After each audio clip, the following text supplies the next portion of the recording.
कृष्ण कृष्ण कृष्ण हरे हरे, हरे राम राम राम हरे हरे। गीता अध्याय 3 कर्मयोग। अर्जुन उवाच। अर्जुन कहते हैं, हे जनार्दन, हे केशव, यदि आप बुद्धि को सकाम कर्म से श्रेष्ठ समझते हैं तो फिर आप मुझे इस घोर युद्ध में क्यों लगाना चाहते हैं? आपके व्यामिश्रित अनेका तर्क उपदेशों से मेरी बुद्धि मोहित हो गई है, अतः कृपा करके निश्चयपूर्वक मुझे बताएं कि इनमें से मेरे लिए सर्वाधिक श्रेयस्कर क्या होगा। भगवान कहते हैं, हे निष्पाप अर्जुन, मैं पहले ही बता चुका हूँ कि आत्म साक्षात्कार का प्रयत्न करने वाले 2 प्रकार के पुरुष होते हैं। कुछ से ज्ञान योग द्वारा समझने का प्रयत्न करते हैं तो कुछ भक्तिमय सेवा के द्वारा। न तो कर्म से विमुख होकर कोई कर्म फल से छुटकारा पा सकता है और न केवल संन्यास से सिद्धि प्राप्त की जा सकती है। प्रत्येक व्यक्ति को प्रकृति से अर्जित गुणों के अनुसार विवश होकर कर्म करना पड़ता है, अतः कोई भी एक क्षण भर के लिए भी बिना कर्म किए नहीं रह सकता।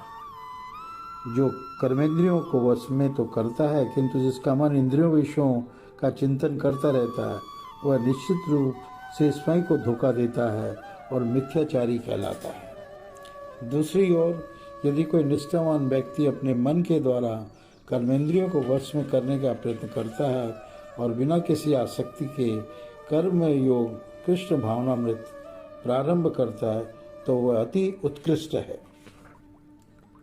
अपना नियत कर्म करो, क्योंकि कर्म न करने की अपेक्षा कर्म करना श्रेष्ठ है।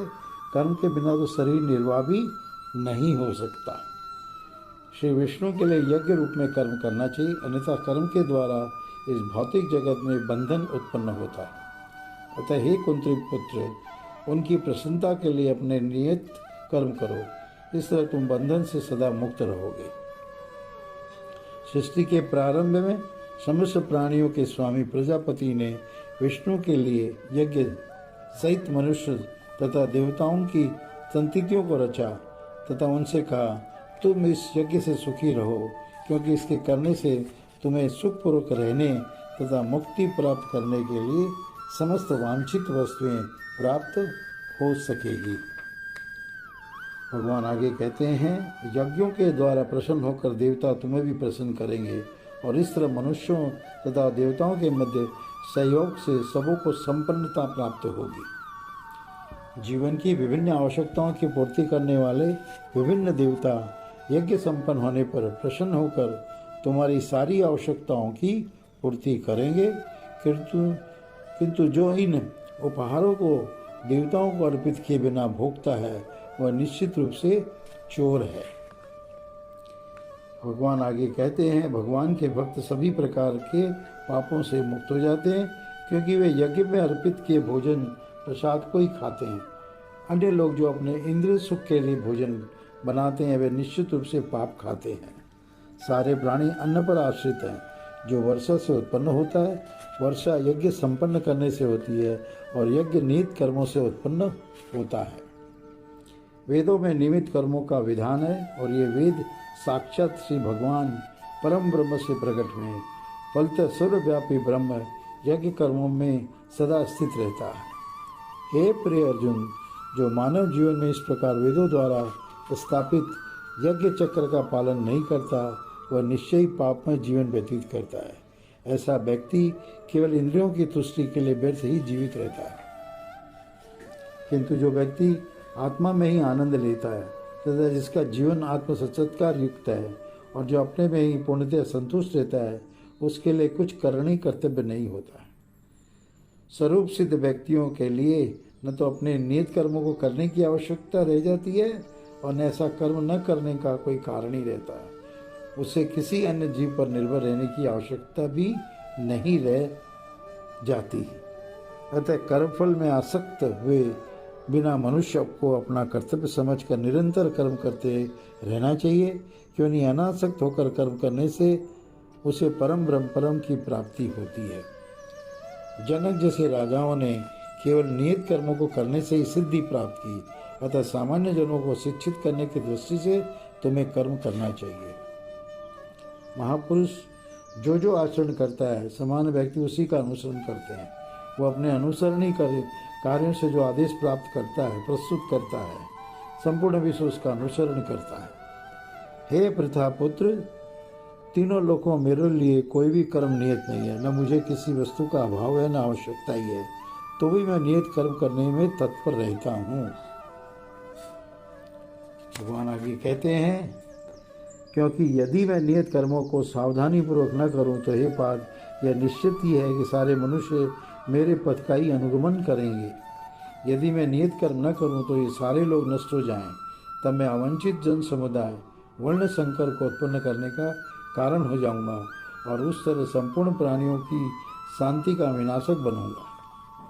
जिस प्रकार अज्ञानी जन फल की आसक्ति से कार्य करते हैं, उसी तरह विद्वान जनों को चाहिए कि वे लोगों को उचित पथ पर ले जाने के लिए अनासक्त रहकर कार्य करें। विद्वान व्यक्ति को चाहिए कि वह सकाम कर्मों में आसक्त अज्ञानी पुरुषों को कर्म करने से रोके नहीं, ताकि उनके मन विचलित न हो, अपितु भक्ति भाव से कर्म करते हुए वह उन्हीं सभी प्रकार के कार्यों में लगाए जिससे भगवान की भक्ति, कृष्ण भावनामृत का क्रमिक विकास हो। जीवात्मा अहंकार के प्रभाव से मोहग्रस्त होकर अपने आप को समस्त कर्मों का कर्ता मान बैठता है, जबकि वास्तव में वे प्रकृति के तीनों गुणों द्वारा संपन्न किए जाते हैं।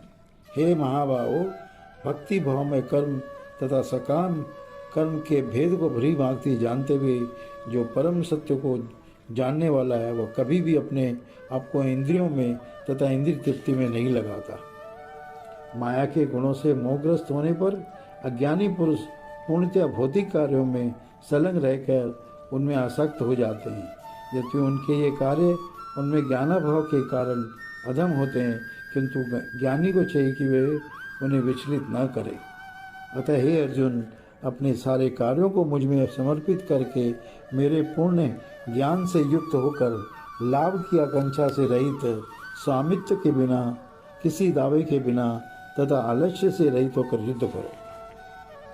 जो व्यक्ति मेरे आदर्शों के अनुसार अपना कर्तव्य करते रहते हैं और ईर्ष्या रहित होकर इस उपदेश का श्रद्धापूर्वक पालन करते हैं, वे सकाम कर्मों के बंधन से मुक्त हो जाते हैं। किंतु जो ईर्ष्यावश इन उपदेशों की उपेक्षा करते हैं और इनका पालन नहीं करते हैं, उन्हें समस्त ज्ञान से रहित, दिग्भ्रमित तथा सिद्धि के प्रयासों में नष्टभ्रष्ट समझना चाहिए। ज्ञानी पुरुष भी अपनी प्रकृति के अनुसार कार्य करता है, क्योंकि सभी प्राणी तीनों गुणों से प्राप्त अपनी प्रकृति का अनुसरण करते हैं। भला दमन से क्या हो सकता है? प्रत्येक इंद्रिय तथा उसके विषय से संबंधित राग द्वेष को व्यवस्थित करने के नियम होते हैं। मनुष्य को ऐसे राग तथा द्वेष के वशीभूत नहीं होना चाहिए, क्योंकि यह आत्मा साक्षात्कार के मार्ग में अवरोधक है। अपने नियत कर्मों को दोषपूर्ण ढंग से संपन्न करना भी अन्य के कर्मों की भली भांति करने से श्रेष्ठकर है। स्वी कर्मों को करते हुए मरना पराये कर्मों में प्रवृत्त होने की अपेक्षा श्रेष्ठकर है, क्योंकि अन्य किसी के मार्ग का अनुसरण भयावह होता है। अर्जुन ने कहते हैं, हे वृषभवंशी, मनुष्य न चाहते हुए भी पाप कर्मों के लिए प्रेरित क्यों होता है? ऐसा लगता है कि उसे बलपूर्वक उनमें लगाया जा रहा है। भगवान कहते हैं, हे अर्जुन, इसका कारण रजोगुणों के संपर्क से उत्पन्न काम है, जो बाद में क्रोध का रूप धारण करता है, जो इस संसार का स्वर्गभक्षी पापी शत्रु है। जिस प्रकार अग्नि धुएं से, दर्पण धूल से अथवा भ्रूण गर्भाशय से आवृत रहता है, उसी प्रकार जीवात्मा इस काम की विभिन्न मात्राओं से आवृत रहता है।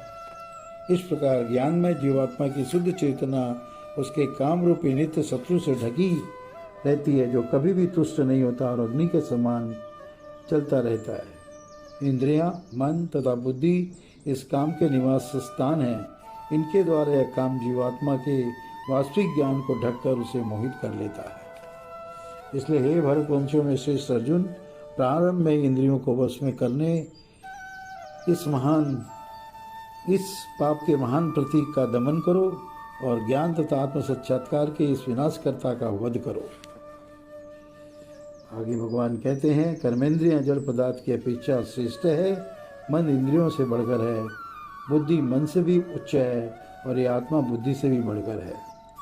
इस प्रकार महाभावु अर्जुन अपने आप को भौतिक इंद्रियों, मन तथा बुद्धि से परे जान कर मन को सावधान आध्यात्मिक दृष्टि बुद्धि से स्थिर करके आध्यात्मिक शक्ति द्वारा इस काम रूपी दुर्जय शत्रु को जीतो।